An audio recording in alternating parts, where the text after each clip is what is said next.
Tes. Baik, berikutnya kita akan membahas secuplik sejarah dari lahirnya grounded theory. Jadi pada tahun 1960-an muncul ketidakpuasan terhadap model-model atau pendekatan penelitian research methods di periode itu.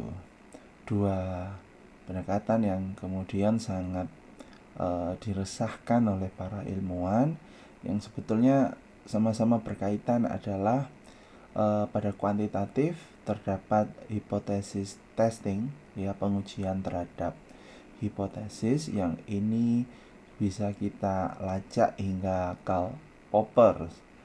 Beliau mengatakan bahwa sebuah teori, sebuah ilmu harus mampu diartikulasikan dalam sebuah kalimat yang itu operasional untuk diukur. Lalu kalimat itu juga mampu untuk diuji, dibenturkan dengan data-data yang ada di lapangan. Nah, hipotesis yang baik adalah yang punya kemampuan untuk digugat, dibatalkan. Nah, sesuatu yang tidak bisa dihipotesiskan, yang tidak bisa diuji, dianalisis, nah itu tidak bisa dipandang sebagai sebuah ilmu. Katakan seperti eksistensi Tuhan, seperti hal-hal yang sifatnya teologis itu ditolak oleh para pendukung saintifisme objektifnya Karl Popper.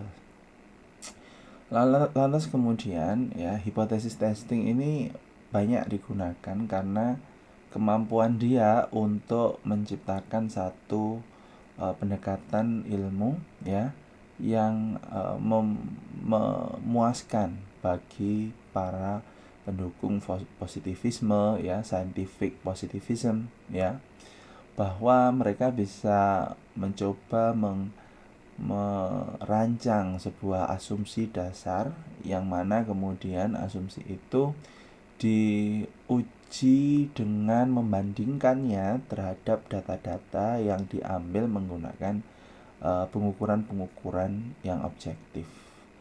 Nah, yang kedua juga saat itu dominan analisis di dalam ilmu sosial yang diarahkan, yang dibentuk oleh teori atau paradigma yang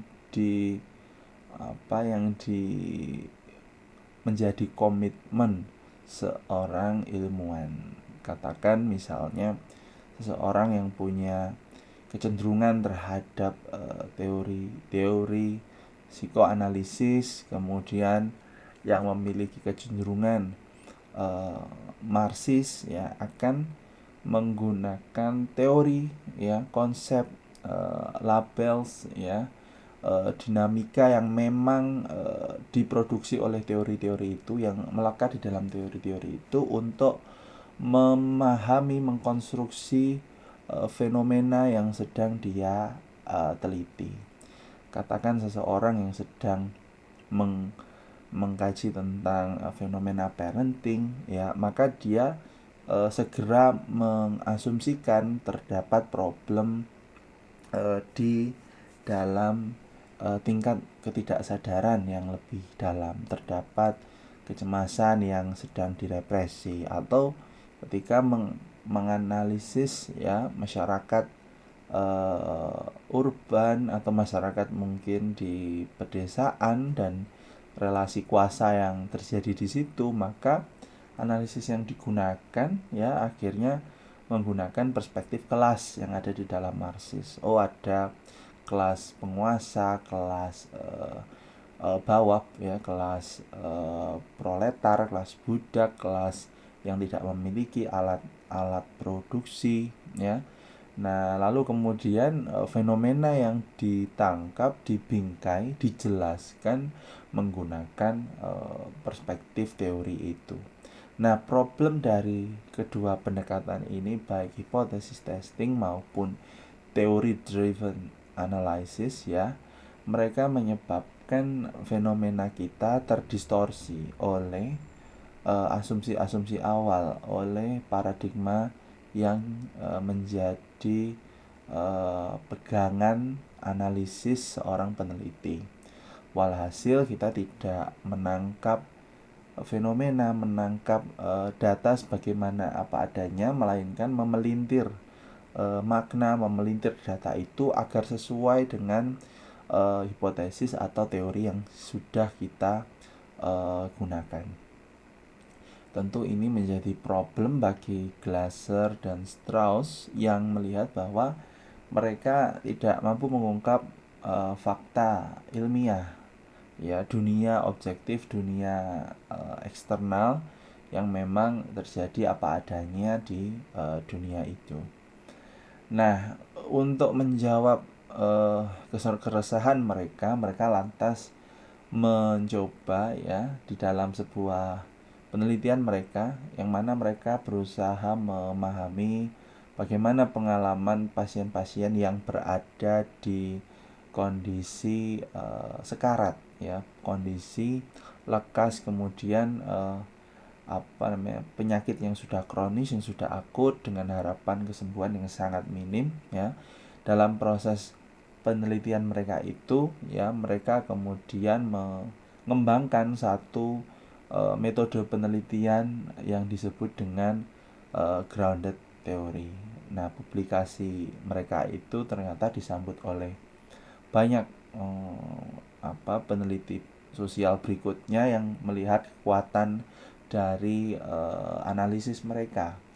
Akhirnya mereka kemudian menyempurnakan pendekatan grounded theory itu, ya. Mereka menyusun sebuah buku khusus yang membahas tentang pendekatan itu, yang kemudian berjudul The Discovery of Grounded Theory.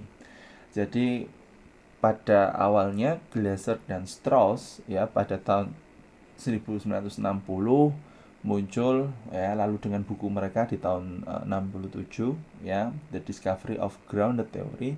Namun kemudian belakangan mereka berpisah jalan. Salah satu kemudian melihat bahwa pendekatan grounded theory harus sangat baku, harus sangat sistematik, ya, harus punya tahapan-tahapan yang bisa direplikasi. Sementara yang satunya melihat bahwa pendekatan grounded theory harus lebih terbuka, lebih luas, lebih mendasarkan datanya kepada mendasarkan teorinya kepada data. Nah, inti dari keduanya memang sebetulnya sama-sama meyakini bahwa sebagaimana judul dari pendekatan mereka, grounded theory, ya, berpijak atau mengakar atau berpusat kepada data, ya, maka kemudian masing-masing melanjutkan